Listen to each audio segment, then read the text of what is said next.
Le jury d'honneur que M. Papon avait réuni a dit qu'il n'avait rien fait de contraire à sa responsabilité de grand commis de l'État. Mais quand on a des responsabilités essentielles, on ne démissionne pas. On démissionne lorsqu'il s'agit vraiment d'un intérêt national majeur. Ce n'était pas le cas. M. Papon est devenu un bouc émissaire. Je m'excuse, je vous ai parlé très franchement. Que vous ne me fassiez passer pour un antisémite, pour quelqu'un qui ne reconnaît pas la Shoah, j'ai entendu ça 100 fois, et cela m'est totalement égal. Papon, un ministre parfait, s'est trouvé dans beaucoup de cas dans l'obligation, soit du fait de Vichy, soit du fait de l'Allemagne, des autorités allemandes, de se livrer à des actes répréhensibles. Et qu'il était resté pour essayer de limiter la casse.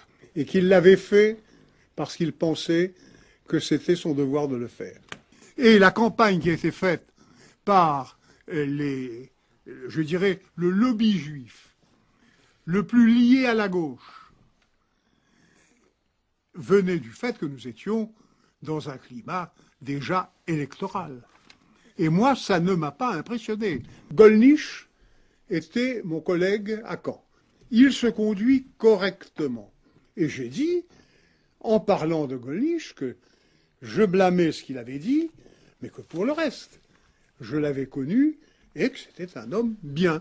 C'était un bon conseiller municipal. Et que ceux qui ne sont pas satisfaits de cela pensent ce qu'ils veulent. Vous aviez dit, au moment de l'attentat de la rue Copernic, il y avait 3 morts, vous avez dit votre indignation devant cet attentat odieux, qui voulait frapper les Juifs se trouvant dans cette synagogue, et qui a frappé des Français innocents. Parce que c'était des Français qui circulaient dans la rue, et qui se trouvent fauchés, parce que on veut faire sauter une synagogue. Alors, ceux qui voulaient s'en prendre aux Juifs, ils auraient pu faire sauter la synagogue et les Juifs. Mais pas du tout. Ils font un attentat aveugle et il y a 3 Français non-juifs. C'est une réalité. Non-juifs. Ce qui était la caractéristique de ceux qui faisaient l'attentat, c'était de châtier des Juifs coupables. Les Français n'étaient pas du tout liés à cette affaire. Aucun de mes amis juifs, et j'en compte, ne m'a fait grief là-dessus. Là, je tiens à vous dire oui, que sur cette affaire, je considère que le lobby juif est capable de monter des opérations qui sont indignes.